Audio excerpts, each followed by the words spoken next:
গর্বের দিন টিকে থাকবে তো? You will be very proud for this that I am a very young and steady. এটা ঠিক থাকবে তো? তোমার এই জওয়ানিকে তুমি ধরে রাখতে পারবে তো? তোমার এই জওয়ানি ঢলবে না তো? ভালো করে ইয়াদ করো, আমি তোমার বড় মেহেরবান আল্লাহ তোমাকে বলছি, একটু ঝুঁকতে শেখো। কি আছে তোমার কাছে গর্ব করার মতো? একটা জিনিস আমাকে দেখিয়ে দাও।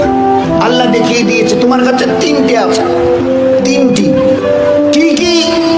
এক, পায়ের নখ থেকে মাথার চুল পর্যন্ত নাপাক ছাড়া আর পাক বলে কোনো কিছু নেই তোমার কাছে। দেখাও একটা জায়গায়, এই জায়গাটা পাক আছে, বদবু ছাড়া খুশবু বের হয়, দেখাও। পুরুষ হওয়ার ছেলে দেখাও না। খুলিকাল ইনসানু মিন নুতফা। আমি আল্লাহ জিজ্ঞাসা করছি, তোমার পরিচয়টা আমাকে শোনাবে। পরিচয়টা কি আছে আমাদের কাছে ওই পরিচয় ছাড়া? Few bad days we everybody were of a drop of a dirty fluid, nothing else. আমরা সবাই, আল্লাহ আমাদের পরিচয় জানতে চাইছেন। খুলিকাল ইনসানু মিন নুতফা। আমরা বড় ওই নাপাক মনির কাতরা থেকে আমরা জন্ম নিয়েছি। আমাদের পরিচয় few bad days we are A drop of a dirty fluid. আমরা এক বিন্দু নাপাক মনির কাতরা, এর চাইতে বড় পরিচয়। আচ্ছা, তোমার পায়ের নখ থেকে মাথার চুল পর্যন্ত একটা জায়গা দেখাবে যেখান থেকে খুশবু বার হয়, দেখাও। নাক থেকে যদি করো, স্বামীও পর্যন্ত বলবে নাকটা একটু ঘুরিয়ে ওই দিকে। মুখ দিয়ে অক করো যদি, তো ছেলেমেয়েরা বলবে আম্মু তুমি এটা কি করছো? পায়খানা পেশাবের রাস্তা দিয়ে হলে তো কথাই নেই। কান থেকে যদি কিছু বেরোয় তো কথাই নেই। চোখের এই জায়গা থেকে যদি বেরোয় তো পাশে কেউ বসতে দেবে না। এরপরে পুরো শরীরের এক একটা লোমের গোড়া থেকে যদি একটু করে ঘাম বের হয়, তো আমার নিজের বিবি, নিজের বেটা বেটি বলবে না আব্বু, স্বামী একটু হাতটা দাও তো, একটু চুমু দিই। চুমু দিয়ে ঘাম বেরোচ্ছে তো, তুমি তো হাজারো হলে আমার স্বামী, তুমি তো আমাদের আব্বু, তা একটু দাও না, একটু চুমু দিই। কেউ সবাই আব্বু একটু হাতটা সরিয়ে নাও না, ঘাম বেরোচ্ছে। এই তো তোমার পরিচয়। পারে নখ থেকে মাথার চুল পর্যন্ত বদবু ছাড়া কোথাও। তিন, খুলিকাল ইনসানু মিন জাইফা। তোমরা বড় দুর্বল। আমি জিজ্ঞাসা করছি, 3.5 হাতের একটা এইরকম শরীর, সুঠাম চেহারা, আচ্ছা তোমার পিঠে কি বসে আছে? এইভাবে 2-3 বার দেখার পরে বলবে কই, দেখা তো যায় না। আচ্ছা, তা তুমি না খুব বুদ্ধির বড়াই করো, মডার্ন টেকনোলজি আর সায়েন্সের খুব গালগপ্প করো, তোমার নিজের পিঠে কি বসে আছে তুমি বলতে পারো না? বলে না, তা জানি। আচ্ছা 10 মিনিট পরে তোমার পজিশন অবস্থা কি থাকবে জানো তুমি? বলে আমরা কিচ্ছু জানি না। বাজারে যাবে বলে ব্যাগ নিয়ে মোটর সাইকেলের হুকে আটকে দিয়ে স্টার্ট করে, খালি বাজারে গিয়ে স্ট্যান্ড করে খালি পা দিয়ে স্ট্যান্ডটাকে খালি ঠিক করে দিয়েছে, পিছন থেকে একটা গাড়ি এসে ধাক্কা দিল আর সঙ্গে সঙ্গে ডেথ। লাশ নিয়ে বাড়ি চলে গেল। এসছিল বাজার করতে, বড় ঝোলা নিয়ে এসছিল, বড় আশা করে মেহমান অপেক্ষা করছে বাড়িতে। বাজার থেকে ব্যাগে বাজার যায়নি, তার লাশ চলে গেছে বাড়িতে। খুলিকাল ইনসানু মিন জাইফা। 4, আল্লাহ জিজ্ঞাসা করছে আব্দুর রহমান বয়স কত? হ্যাঁ আল্লাহ 42 চলছে। বাকি কত? I know nothing about my age. Nurjahan তোমার বয়স কত চলছে? আল্লাহ 45 চলছে। আচ্ছা এরপরে আর বাকি কত? তা আল্লাহ আমি কেমন করে বলবো? বললেন না তোমার নিজের বয়স। তাহলে তা তো জানি না। এই তো তোমার অবস্থা, এই তো তোমার অবস্থা। তুমি এক বিন্দু নাপাক, তুমি বড় দুর্বল, তুমি বড় বদবুদার, আর তুমি তোমার নিজের 10 মিনিট পরের অবস্থা তাও তোমার জানা নেই। এরপরেও যে আল্লাহ তোমাকে তিলে তিলে তার দয়ায় এই সেকেল সুরত আর এইরকম হায়াত দিয়েছে, একবারও তার কথা ভাবো না। একবারও তার কথা ভাবো না যে কত দয়ায় তিনি তোমাকে প্রতিপালিত করেছেন। দেখবেন সবাই, আমরা তো ওই সময় থাকি না, ওখানে মেয়েরাই থাকে।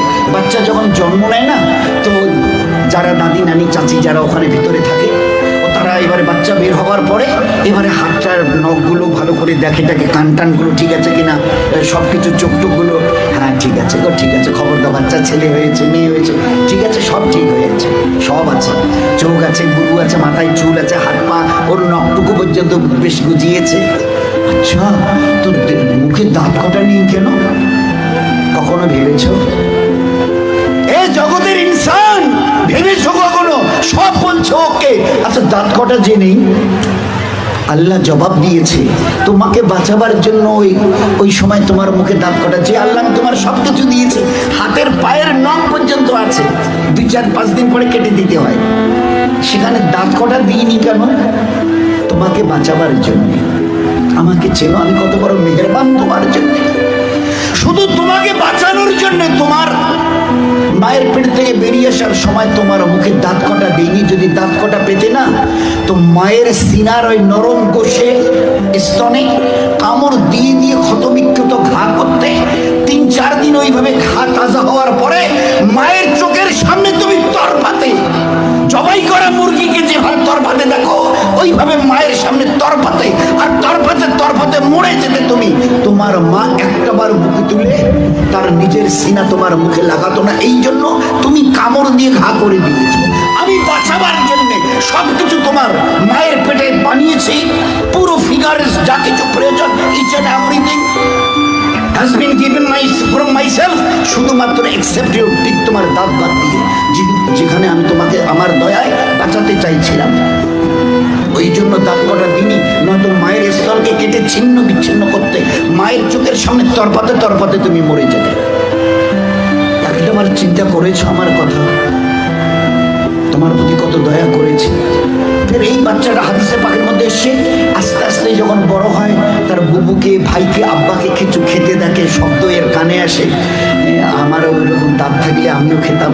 আল্লাহ বলে, হাদিসে পাকের কথা বলছে, আল্লাহ বলে তুই একটু সবর কর, কারণ এখন তোর অতটা হুশ আওয়াজ হয়নি, এখনই যদি দাঁত দি মায়ের স্থানে কাপড় দিবি, একটু সবর কর, এই 7-8 মাস 9 মাস 10 মাস হোক না একটু, যখন তারপরে আমি দাঁত দেবো।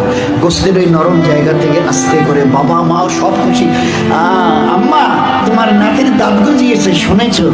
আচ্ছা, 2টো দাঁত গজিয়েছে, তো উঠতে দেখে সবাই খুশি।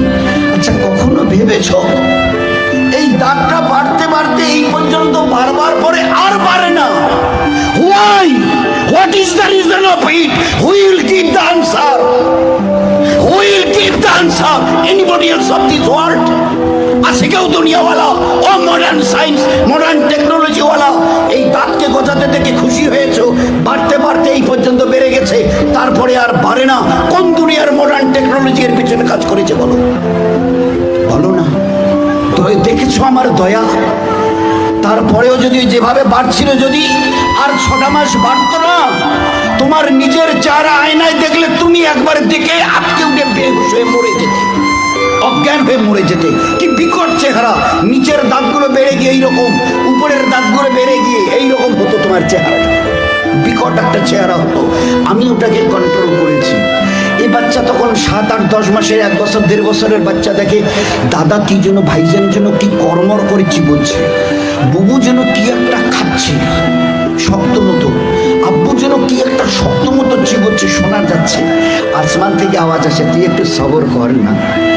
তোকে হালকা জিনিস খাওয়ার জন্য যে দাঁতটা এখন দিয়েছে, ওটার নাম হচ্ছে দুধ দাঁত, এর ক্যাপাসিটি কম। হালকা জিনিস চিবোতে পারবি, শক্ত জিনিস চিবোলে না ও দাঁত ভেঙে যাবে, তো তুই একটু সবর কর। ফের কদিন পরে একটা করে নড়া শুরু করে, আম্মু এ দাঁতটা নড়ছে, ফের একটা করে 32 টাকা আমি ট্রান্সফার করি, ফের ওখান থেকে গজানো শুরু করি। এইবারে তুমি নিজের দাঁত দিয়ে যত শক্ত হাড় হোক, পেয়ারা হোক, যা কিছু মন চায় খুব কর্মড়ি চিবিয়ে খাও, কোনো অসুবিধা হবে না। এত বড় দয়ার দান দেখেও তুমি একটাবার আমার সামনে ঝুঁকাবে না? আচ্ছা, আমার কাছে তোমাকে ফিরে আসতে হবে না? বলো যে ফিরবে না। আজ তুমি আস্তিন গোটাও, লাল চোখ দেখাও, আমার জমিনে দর্প ভরে পা রেখে চলো। আচ্ছা, তোমার কি মনে হয় তুমি আমার সঙ্গে মোকাবেলায় আসবে? তোমাকে সেজদা করতে না, ওসব আমাদের দ্বারা হবে না। ভয় কি আছে তোমার কাছে গর্ব করার মতো? আর আমার সঙ্গে তুমি পাল্লা দেবে, মোকাবেলায় আসবে, কি আছে তোমার কাছে বলো না? এর মাছ, আজকের যেটা ফুলছে মাসল, এটাকে না আর এইদিকে ঝোলা মানে ফুলাতে পারবে না। শত চেষ্টা যদি করো তো উপরের দিকে নয়, নিচের দিকে ঝুলে থাকবে। যে দাঁত আজকে কর্মড়িয়ে অন্যের দিকে লাল চোখ করে তাকাও, এর চোখ আজ বাদে কাল ঝাপসা হবে। এ দাঁত তোমার কাছ থেকে তোমাকে জিজ্ঞাসা না করে বিদায় নেবে। এ কালো চুল তোমাকে না বলে সাদা হবে।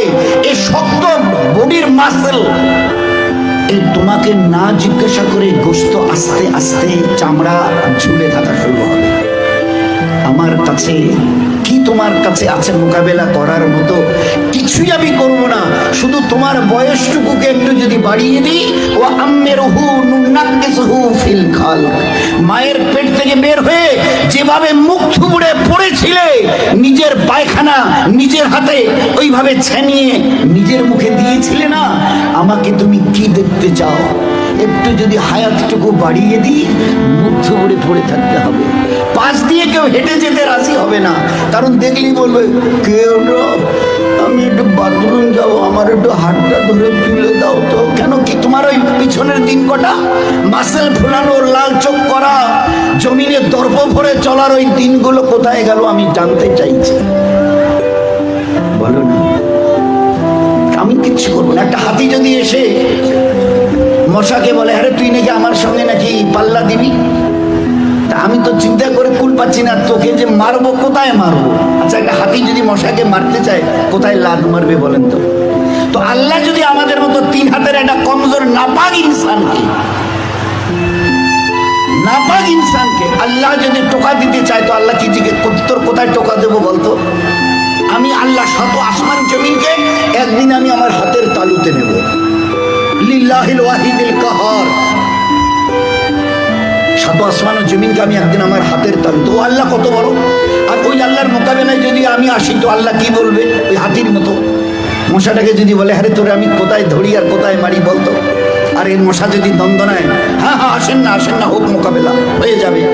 তো বলেন, আজকে খুব চিন্তা করি, আমি যদি হায়াতটুকু বাড়িয়ে দিই, মুখ থুবড়ে পড়ে থাকবে আর নিজের হাতে পায়খানা ছানবে, পাশ দিয়ে কেউ যেতে রাজি হবে না। ওই দেখলে ডাকবে, শুধু মুখানা ধরো তো না, বাথরুম কেন বসি তোলো তো। কেন তোমার ওই দিনগুলো কোথায় গেল? এইরকম বুক ঠুকা দিনগুলো তোমার কোথায় গেল?